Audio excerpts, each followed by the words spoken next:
Bismillahirrahmanirrahim. Bismillahirrahmanirrahim. Assalamualaikum warahmatullahi wabarakatuh. Alhamdulillahirabbil alamin. Nahmaduhu wa nasta'inuhu wa nastaghfiruh. Wa na'udzu billahi min shururi anfusina wa min sayyiati a'malina. May yahdihillahu fala mudhillalah wa may yudlil fala hadiyalah. Ashhadu an la ilaha illallah wahdahu la syarikalah wa ashhadu anna Muhammadan abduhu wa rasuluh.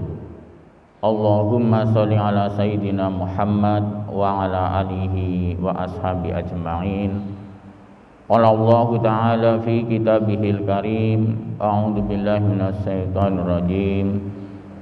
Qad aflaha man zakkaha. Al-ayah mabad. Ibu-ibu, bapak, jamaah salat subuh yang dimuliakan oleh Allah Subhanahu wa taala. Mas, Mbak, adik-adik yang saya cintai dan saya banggakan. Alhamdulillah pada kesempatan pagi hari ini Allah memuliakan kita bisa bersama-sama dikumpulkan dalam majelis yang mulia, yang insya Allah bersama orang-orang mulia, dan kita memohon kepada yang maha mulia, semoga Allah Subhanahu wa ta'ala senantiasa memuliakan kita semuanya. Amin ya rabbal alamin. Salam dan sholawat kita haturkan pada junjungan kita Nabi besar Muhammad sallallahu alaihi wasallam. Bapak Ibu jamaah salat subuh rahimakumullah, adik-adik yang saya cintai, kita melanjutkan pembahasan kita pada pertemuan yang lalu. Sudah yang ketiga kalinya materi ini, yaitu janji Allah diberikan kepada kita orang-orang yang beriman. Begitu banyak janji Allah yang diberikan kepada kita. Di antara janji Allah yang diberikan kepada kita adalah kita diberikan hayatan thayyibah, kehidupan yang baik. Kita semuanya ingin, betul ibu-ibu? Ada ibu-ibu yang nggak ingin hidup baik? Halo? Semuanya kita ingin hidup baik. Dan apalagi keinginan kita adalah bukan hanya baik di dunia saja, tetapi keinginan kita adalah kita memohon kepada Allah Subhanahu wa ta'ala, semoga kita diberikan hidup baik di dunia, menghantarkan kehidupan baik di akhirat. Betul bapak-bapak? Ya, jadi ibu-ibu betul, bapak-bapak betul. Insya Allah anak-anak biasanya mengikuti bapak, kalau enggak mengikuti ibunya, tergantung banyak mana yang ngasih uangnya. Ya, betul nggih? Ya. Bapak-bapak, ibu-ibu jamaah salat subuh rahimakumullah. Pertemuan yang lalu kita sudah nomor 9. Halo, masih ingat Bapak Ibu? Insya Allah. Yang kemarin yang pertemuan kita adalah yang sampai nomor 9. Kalau nggak salah ada 3, berarti 7, 8, 9. Betul? Apa ada yang salah? Apa 8 Bapak Ibu? 8 ya? 6, 7, 8. Sebelum mari kita buka ayatnya, kita mengambil Quran surat An-Nahl. Quran surat An-Nahl, Quran surat 16 ayat 97. Monggo nanti ada Ustadz Eko, ada Ustadz yang lain kalau saya salah ayatnya. Allah Subhanahu wa ta'ala berfirman dalam Quran surat nopo ibu-ibu? Halo? Surat An-Nahl. Quran surat 16 ayat 97. A'udzu billahi minasy syaithanir rajim. Man 'amila sholihan min dzakarin aw unsa wa huwa mu'min falanuhyiyannahu hayatan thayyibah ila akhirih. Man amila sholihan, barang siapa yang berbuat baik, lanang wadon tua enom wong kota wong desa sugih melarat, siapa saja yang berbuat baik dan kebaikan itu sekecil apapun atau seberapapun kebaikannya, baik lewat pemikirannya, baik lewat hatinya, baik lewat organ tubuhnya, atau dengan sarana waktu, tenaga pikiran atau hartanya, siapa saja yang berbuat baik, dikatakan di situ ayatnya adalah laki-laki dan perempuan. Nun sewu, ada yang tengah-tengah ini? Halo? Di sini ada yang tengah-tengah? Mboten nggih? Di situ ayatnya jelas. Nek ora lanang ya wahdun. Semuanya bisa bahasa Jawa, Nun sewu? Bisa Bapak Ibu? Nanti ketua takmir yang menerjemahkan ini. Laki-laki maupun perempuan yang berbuat baik, tapi kemudian kalimat itu, ayat itu ditambah wa huwa mukmin, dan dia sebagai seorang mukmin, orang-orang yang beriman. Falanuhyiyannahu hayatan thayyibah, maka Allah akan melimpahkan kepada mereka, kepada dia, kepada orang tersebut, kepada kita semuanya, hayatan thayyibah, kehidupan yang baik. Inilah janji Allah. Kita harus yakin itu. Barang siapa yang berbuat baik, maka Allah akan melimpahkan hayatan thayyibah, kehidupan yang baik, fid dunya wal akhirah. Tapi kembali ayat itu di tengah-tengahnya kalimatnya wa huwa mukmin, dan dia yang beriman kepada Allah Subhanahu wa taala. Kemarin sudah kita bahas yang sudah sampai ke 6 sampai 8, pertemuan terakhir di bulan Januari. Yang keenam adalah orang tersebut senantiasa hubungan baik dengan Al-Quran. Halo, masih ingat Bapak Ibu? Insya Allah hubungan baik dengan Al-Quran, bisa membaca, bisa mendengarkan, bisa mempelajari, bisa mengamalkan, bisa menyampaikan, menghafalkan, dan lain sebagainya. Hubungan baik dengan Al-Quran. Kemudian yang ketujuh, ini saya hanya ngulangi saja, mulanya cepat. Yang ketujuh adalah dia yang gemar senang berinfak. Senang gemar berinfak. Jadi seperti itu, sedekah. Dan tentunya sedekah bisa juga dengan tenaga, pikiran, waktu, dan lain sebagainya. Tetapi yang lebih khusus adalah dengan harta. Orang akan mulia karena dia senang infak. Orang akan rugi karena dia senang tidak infak, ya, senang bakhil, ya, tidak senang infak. Kemudian yang kedelapan, yang terakhir kemarin kita bahas, orang akan mendapatkan hayatan thayyibah, kehidupan yang baik adalah al-amru bil ma'ruf wa nahyu 'anil munkar. Yang kedelapan, dia senang mengajak kebaikan dan mencegah kemungkaran. Itu nggih Bapak Ibu, yang kemarin sudah kita bahas sampai ke 8. Pertemuan, insya Allah pertemuan hari ini, pertemuan yang terakhir pembahasan ini, ya, pembahasan yang terakhir. Yang kesembilan adalah Allah akan memberikan hayatan thayyibah, kehidupan yang baik, bila kita senantiasa menjaga hati. Napa Bapak Ibu? Halo, menjaga hati. Ada yang nggak punya hati? Insya Allah kita punya hati semuanya. Betul Bapak Ibu? Ini alhamdulillah hari ini saya senang banget ya. Pertemuan kemarin juga senang banget ini.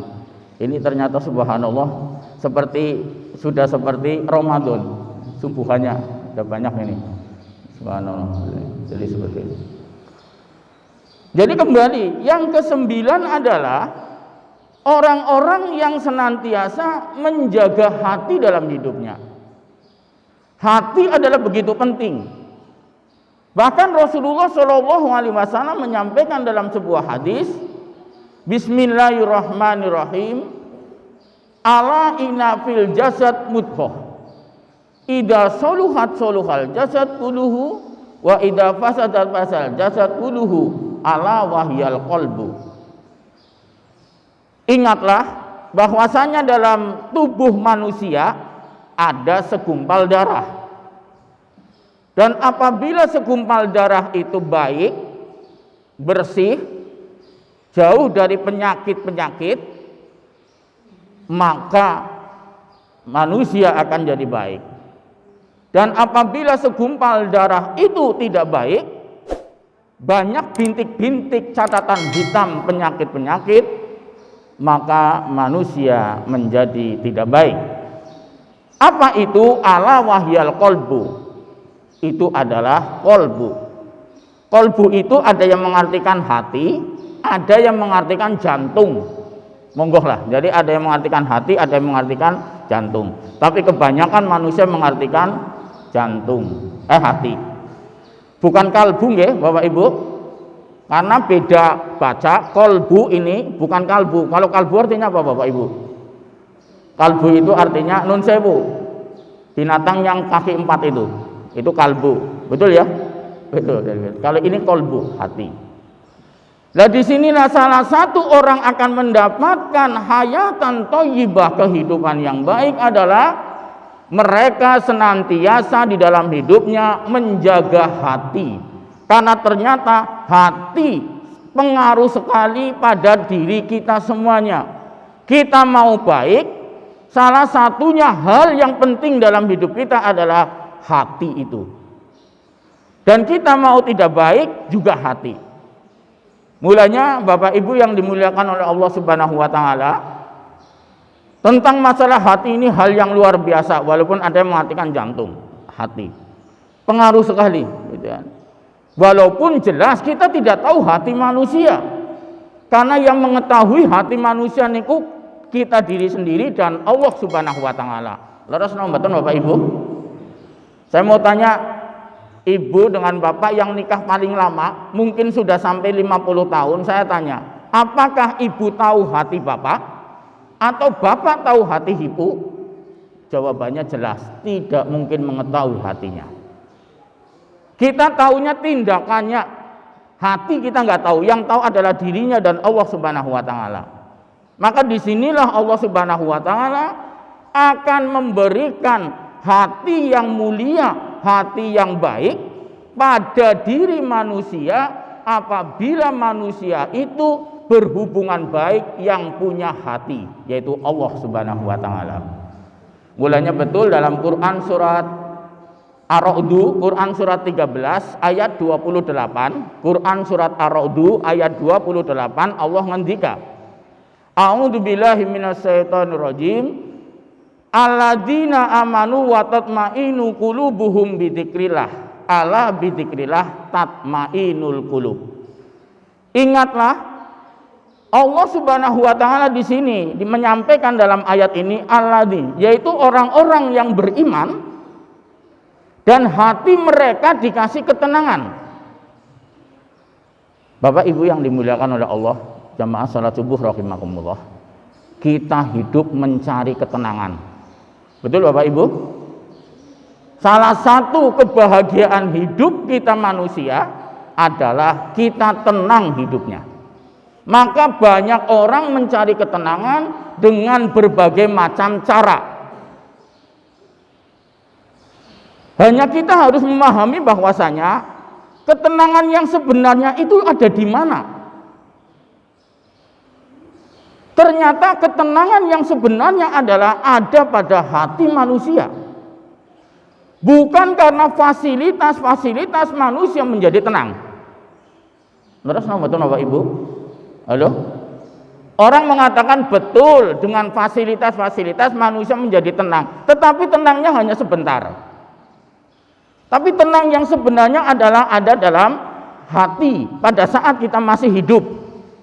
Kalau pada saat kita sudah meninggal, ketenangan yang paling benar-benar ketenangan adalah fil jannah, di surganya Allah Subhanahu wa taala. Mulanya dalam ayat tadi yang dibaca Ustadz Eko, irji'i ila rabb, betul ya tadi ya? Al-Fajr ya Pak ya, tadi sampaikan.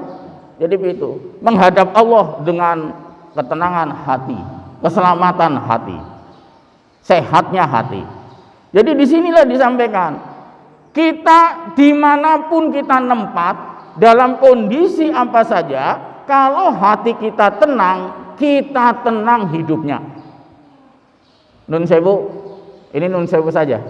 Pada saat itu kita datang suatu tempat di hotel berbintang yang paling besar, yang berbintang 5 Bapak, betul. Di hotel berbintang 5, sudah di kamar, nggak tahu ininya spring bednya ukuran berapa, 1 meter mungkin atau lebih. Ruangannya luar biasa, bahkan sudah disiapkan makanan dan lain sebagainya dalam ruangan itu. Begitu kita mau masuk kamar itu, mau menikmati, mau duduk menikmati hidangan yang di situ dan menikmati fasilitas di kamar, masuk sudah siap. Kebetulan mau makan, sudah duduk tenang mau makan, ada telepon. Isinya adalah, mohon maaf, ada berita putranya panjenengan kecelakaan. Kira-kira jadi makan nikmat atau tidak? Halo Bapak Ibu, apakah kita nikmat tidur di kamar itu atau tidak? Ini baru contoh, ada berita itu. Belum kalau beritanya yang lebih daripada itu. Kenapa kita nggak jadi makan? Bahkan kalau dipaksa makan, kita nggak nikmat. Bahkan mungkin kita nggak jadi nempati kamar yang mahal itu. Bisa juga karena kondisi tempat dan lain sebagainya memungkinkan, kita malah pengen pulang. Betul Bapak Ibu? Apa ada yang seperti ini? Mau menikmati tempat itu, makan itu, kemudian ditelepon, "Nun sewu, ini Bu ini." Oh betul, mohon maaf, suaminya kecelakaan. Alhamdulillah. Harus nih Bu? Tidak seperti itu kan? Insya Allah tidak seperti itu. Bahkan kita gelisah dan bahkan pengen pulang, izin untuk pulang. Caranya bagaimanapun harus pulang. Kita pengen melihat bagaimana ternyata kecelakaan itu. Ini sebuah contoh, belum yang lain-lain. Maka kembali adalah ketenangan yang kita target dalam hidup ini adalah ada dalam hati. Alhamdulillah kita punya fasilitas rumah bagus, harta banyak, kemudian kumpul dengan anak-anak, jabatannya tinggi, dan hati kita tenang. Subhanallah, alhamdulillah, itu yang kita cari. Tapi kembali adalah hati. Maka disinilah kita menjaga hati, hal yang begitu penting. Islahul qalbi, bersihkan hati, karena dengan kebersihan hati akan memunculkan pancaran wajah yang luar biasa. Wajah cantik, dengan dipoles hati yang cantik, maka kehidupannya akan cantik. Wajahnya biasa-biasa saja, tapi hatinya cantik, maka wajahnya akan bisa menjadi cantik dan kehidupannya akan menjadi cantik dan lain sebagainya. Kembali, mari kita berusaha bersama-sama menjaga hati, dan ayat itu dilanjutkan tadi, Allah akan memberikan ketenangan hati dengan cara bidzikrillah, dengan cara ingat kepada Allah Subhanahu wa taala. Ala bidzikrillah tatmainul qulub. Ingatlah, hanya ingat kepada Allah, hati menjadi tenang. Sudah ngantuk, Bu, Mak? Monggo kalau ngantuk syukuri saja. Monggo kita tidur, nggak masalah. Siap tidur? Mari. Assalamualaikum warahmatullahi wabarakatuh. Rampung itu acaranya. Yang kedua, bukan yang kedua berarti. Yang keberapa Pak? Yang ke-10. Ini tidak membahas menjaga hati secara terperinci karena materinya bukan itu. Nanti ada materi tersendiri kalau masalah hati. Yang ke-10 adalah Allah akan memberikan kita yaitu keselamatan di dalam hidup yang di sini hayatun thayyibah, hidup yang baik, bila kita senantiasa, mohon maaf, akhir-akhir ini jadi lebih sulit, yaitu sofanul lesan, jagalah lesan. Inilah menjaga lesan. Allah akan memberikan kehidupan yang baik kepada kita semuanya apabila kita dalam hidupnya menjaga lesan. Sofanul lesan. Di sini ada sebuah hadis disampaikan bahwasanya keselamatan manusia, man salimal insan, manusia akan selamat jika manusia hifdzul lisan, dia bisa menjaga lesan. Keselamatan manusia, hidup yang baik akan kita dapatkan apabila kita senantiasa bisa menjaga lesan. Kelihatannya gampang itu, tapi ternyata sulitnya bukan main. Menjaga lesan. Saya teringat dalam sebuah hadis arba'in, hadis yang ke-15, nanti bisa dibuka. Hadis arba'in, hadis yang ke-15, riwayat Bukhari Muslim. Di situ disampaikan qala Rasulullah sallallahu alaihi wasallam, man kana yu'minu billahi wal yaumil akhir falyaqul khairan aw liyasmut. Ini hadisnya panjang, masalah tamu, masalah tetangga, tapi saya ambil yang masalah ini. Barang siapa yang beriman kepada Allah dan hari akhir, maka katakanlah yang baik-baik. Kalau tidak bisa mengatakan yang baik-baik, lebih baik diam. Ternyata nggak mudah ini hadis ini untuk dilaksanakan. Malah bahkan kebalikannya. Barang siapa kalau tidak bisa mengatakan yang tidak baik, maka lebih baik diam. Ini masalah ini terjadi. Maka katakan kalimat-kalimat yang disampaikan, lesannya hanya digunakan satu: menghina, memfitnah, menghibah, menjelek-jelekan, mengatakan kotor-kotor, bohong dan lain sebagainya. Ini yang terjadi. Padahal salah satu manusia yang akan diberikan hidup yang baik oleh Allah adalah salah satunya sofanul lesan, jagalah lesan. Manusia bisa masuk surga karena salah satunya menjaga lesan. Nun sewu, inilah yang namanya lesan ini begitu sulit katanya. Tetapi bukan berarti nggak bisa. Untuk itu mari kita sedikit demi sedikit lesan kita gunakan yang baik-baik. Seperti apa lesan yang baik? Ini yang harus kita ketahui. Yang insya Allah kita semuanya insya Allah sedang melaksanakan. Lesan yang baik adalah yang pertama, lesan itu untuk mengingat Allah, dzikir kepada Allah. Boleh aja subhanallah, ini praktek kehidupan sehari-hari kan kita bagus. Bapak Ibu, biasanya kalau ada orang kesandung kepaduk, ngendikane apa Bapak Ibu? Halo? Ngendikane apa? Kalau kepaduk? Innalillahi, betul nggih? Tapi ternyata tidak semua orang Islam ngendika itu. Kadang kala kepaduk ngomahi watune. Itu. Bahkan kalau kepaduk ngundang sikil papat. Ini, betul? Ini.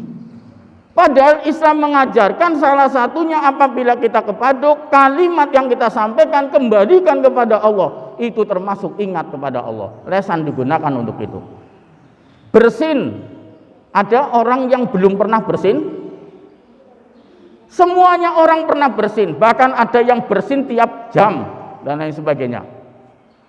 Nah ini sudah ada adabnya sebagai seorang muslim. Pada waktu bersin ngendikane alhamdulillah.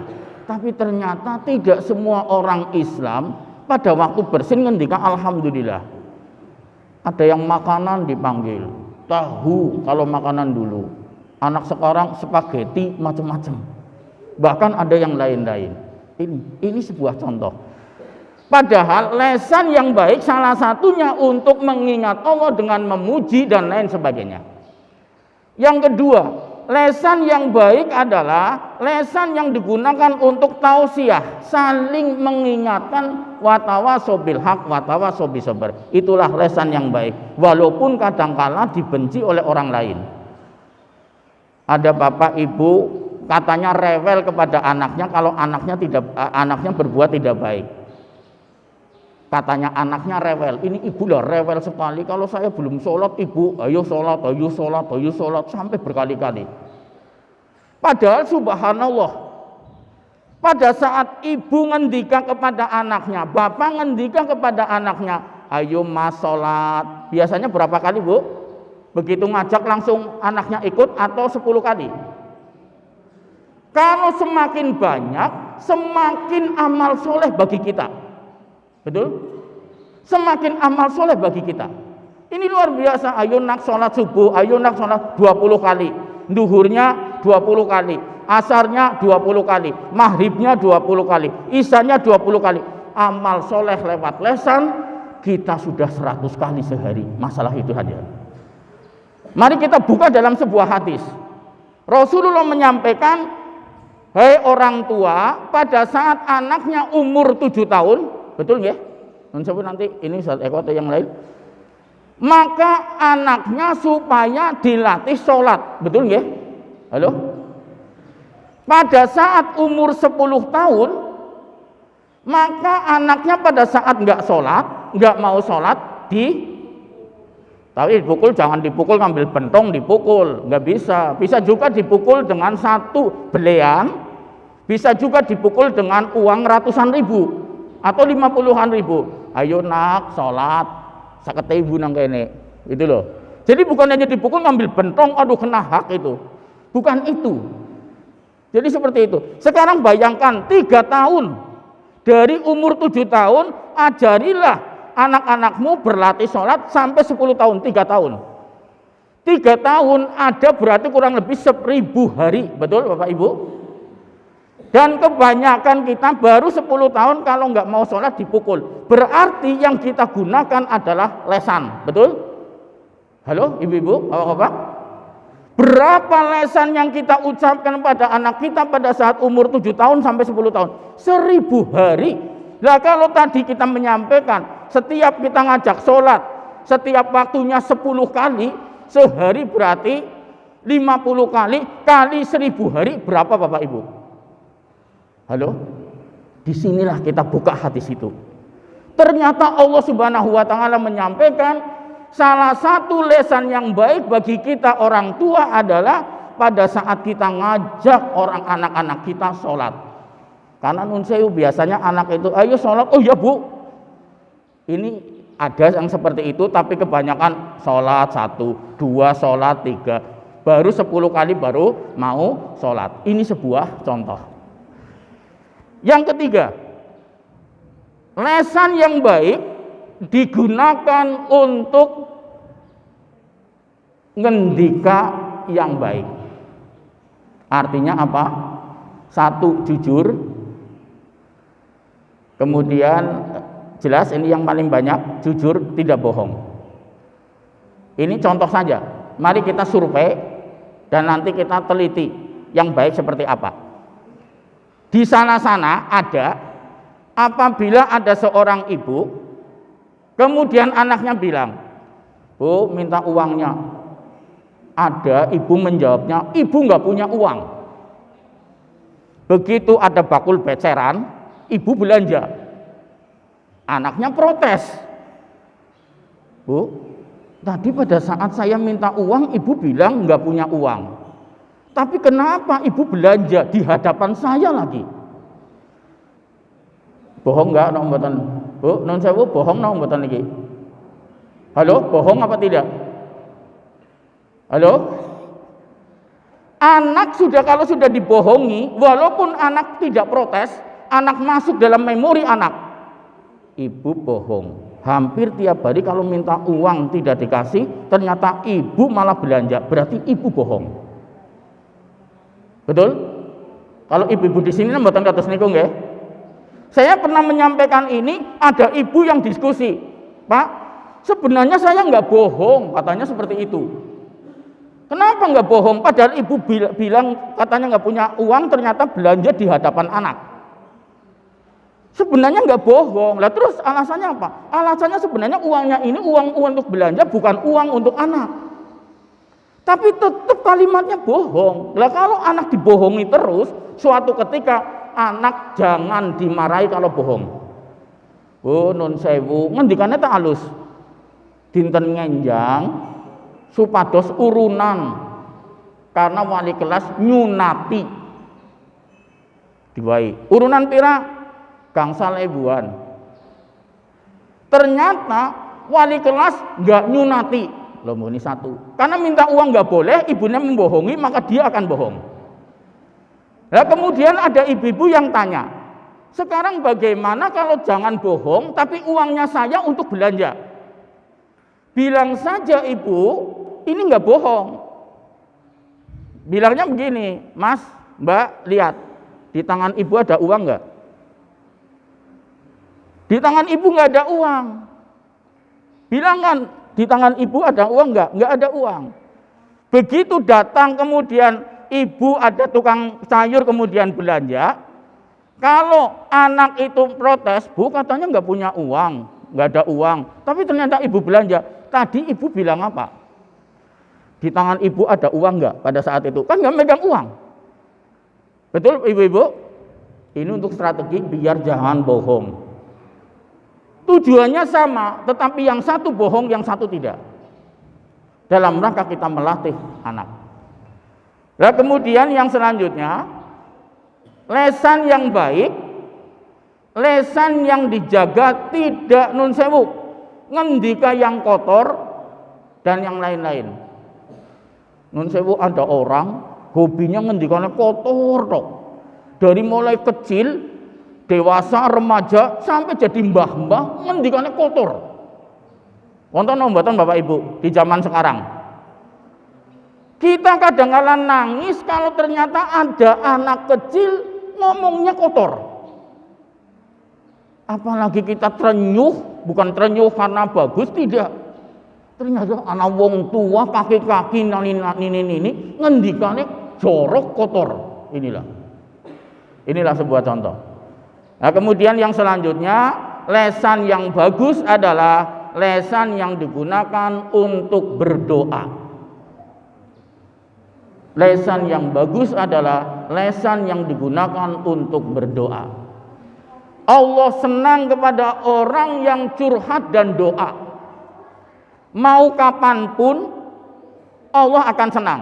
Beda dengan manusia walaupun bagusnya kayak apa. Saya pernah cerita sedikit kalau nggak salah. Bapak Ibu, sebuah contoh begini. Ada tetangga kita bagus sekali. Dermawan, baik, dan lain sebagainya. Senang menerima curhat, senang memberikan, dan lain sebagainya. Tapi kira-kira kalau kita ke sana datang berkali-kali, sehari sampai 5 kali, pagi datang, nun sewu sepindah silaturahim, nomor kali ngobrol-ngobrol, karena tetap orang baik, pulangnya dikasih, nek ora jajan ya duit. Siangnya datang, nun sewu sepindah silaturahim, nomor kali ngobrol-ngobrol, dikasih lagi. Kemudian datang lagi sore, datang lagi malam. Kira-kira saya tanya, yang bosen, yang didatangi ini orang baik atau yang mendatangi? Halo Bapak Ibu, yang bosan sinten? Yang datangi atau yang didatangi? Yang didatangi ini orang baik. Apalagi nun sewu kalau datang jam 1 malam. Assalamualaikum, duduk-duduk. Waalaikumsalam. Nun sewu, ibu dereng sareh? Alhamdulillah dereng. Kemudian nun sewu sepindah silaturahim. Nomor kali ngobrol kelanjutan ingkang wau ndalune jam 8. Kira-kira mau dibuka pintunya, mau diperhatikan atau tidak ibu-ibu? Ini. Yang bosan adalah bukan yang datang ke ibu itu, ke bapak itu, tapi yang bosan adalah bapak ibu walaupun orang baik, suatu ketika nanti akan komentar, minimal nang hati. Ke wong kok apa ora patut temen. Esuk teka, awan teka, sore teka, wengi banget teka. Ngesuk maning teka, apa ora isin ini. Tapi masih dalam hati. Besoknya seperti itu terus, karena biar berubah, ternyata sudah nggak kuat hatinya menyampaikan, Bu, nun sewu panjenengan napa mboten izin? Ini terjadi. Beda sama Allah Subhanahu wa taala. Allah Maha segala maha. Kita mau datang berkali-kali, monggo. Apa ada Allah seperti orang begini? Ada yang datang malam-malam ke Allah, jam 1 malam, kemudian Allah, mohon maaf, hari ini ditutup sementara. Ada seperti itu? Allah malam ini tidak menerima curhat panjenengan. Ada seperti itu? Silakan kita datang sebelum subuh, datang setelah subuh, datang habis duha, datang sebelum duhur, setelah duhur, datang sebelum asar, setelah asar, sebelum maghrib, setelah maghrib, sebelum isya, habis isya, atau datang jam 1 malam, jam 2 malam, jam 3 malam, datang curhat kepada Allah, Allah akan senang. Yang bosan sinten Bapak Ibu? Halo, yang bosan sinten? Manusia apa Gusti Allah? Manusia. Padahal Allah sudah menyampaikan menerima curhat, dan Allah Subhanahu wa taala akan mengabulkan curhat Bapak Ibu semuanya. Silahkan tinggal kita minta apa saja, monggo. Yang terakhir, ini waktunya sudah, ini waktunya benar nggih? Apa ini jamnya sebenarnya masih jam 4? Nah, cepetan ya. Mau sampai asar apa mau sampai maghrib? Maghrib. Ya. Yang keempat, yang terakhir adalah orang yang akan diberikan hayatun thayyibah adalah dia yang mempunyai akhlak yang mulia. Akhlak yang mulia. Di dalam hadis Arba'in, hadis yang ke-18, Rasulullah berwasiat, keselamatan manusia di dunia dan di akhirat 3 hal diantaranya. Ittaqillah haitsuma kunta, bertakwalah dimanapun berada. Tapi saya nggak membahas masalah ini. Yang kedua adalah wa'at bi'isayyi'atal hasanata tamhuha, dan ikutilah perbuatan buruk dengan perbuatan baik, tamhuha, untuk menghapusnya. Saya pun nggak bahas masalah ini hari ini. Yang ketiga, wa khuliqin nas bihulukin hasanin. Rawahu Tirmidzi, hadis hasan. Ada yang mengatakan hadis hasan sahih. Yang ketiga, ini yang kita bahas ini, yaitu berhubungan dengan manusia dengan hubungan yang baik, dengan akhlak yang baik. Bagaimana kita menjadi sahabat, bagaimana kita menjadi tetangga, bagaimana kita menjadi tamu, atau bagaimana menjadi tuan rumah, bagaimana menjadi anak, menjadi orang tua, menjadi suami, menjadi istri, sudah dibahas dalam Islam yang sangat luar biasa. Maka tinggal kita mengamalkan bagaimana kita berakhlak yang mulia. Bagaimana kita seorang istri kepada suami, bagaimana suami kepada istri, bagaimana anak kepada orang tua kepada anak, dan lain sebagainya. Salah satunya kita ngambil hadis terusannya yang tadi, hadis yang ke-15 tadi. Wa man kana yu'minu billahi wal yaumil akhir falyukrim jarahu. Wa man kana yu'minu billahi wal yaumil akhir falyukrim dhaifah. Dan barang siapa yang beriman kepada Allah dan hari akhir, maka hormatilah, muliakan tetangga kita. Dan barang siapa yang beriman kepada Allah dan hari akhir, maka muliakanlah tamu kita. Tuan rumah yang paling sungguh luar biasa adalah tuan rumah Allah Subhanahu wa taala. Betul? Kita sedang menjadi tamunya Allah di rumah Allah, maka Allah yang akan menjamu kita semuanya. Terakhir saya cerita sedikit. Bu, nun sewu, Bapak, Ibu, nun sewu, bila ibu bapak silaturahim ke tetangga, tetangga sudah pindah jauh keluar kota, kemudian silaturahim ke sana.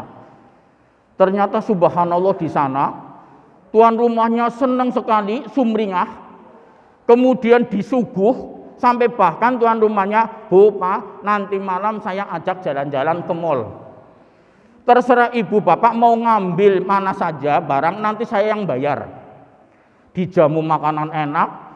Hari besoknya kita mau jalan-jalan di tempat rekreasi, 2 hari di sana. Ke rekreasi, ke mall, bahkan pulangnya kayak nun sewu, kayak borong. Kira-kira besoknya ibu cerita-cerita nombotan. Bu, cerita-cerita nombotan. Cerita-cerita, mungkin RT tahu. Alhamdulillah saya datang ke rumahnya itu ternyata luar biasa. Allah maha segala maha. Apabila Allah sebagai tuan rumah, maka Allah akan memberikan yang sungguh luar biasa kepada kita. Untuk itu kembali berakhlak baik, mari kita jalankan, menjadikan kita hidup bahagia, hidup yang dikatakan hayatun thayyibah, hidup yang baik. Baik, saya kira ini yang perlu saya sampaikan. Mohon dimaafkan bila ada hal yang tidak tepat atau kekurangan atau ada kesalahan, itu datang dari saya sendiri dan kebenaran Allah Subhanahu wa taala yang memberikan kita semuanya. Billahi hidayah. Wassalamualaikum warahmatullahi wabarakatuh.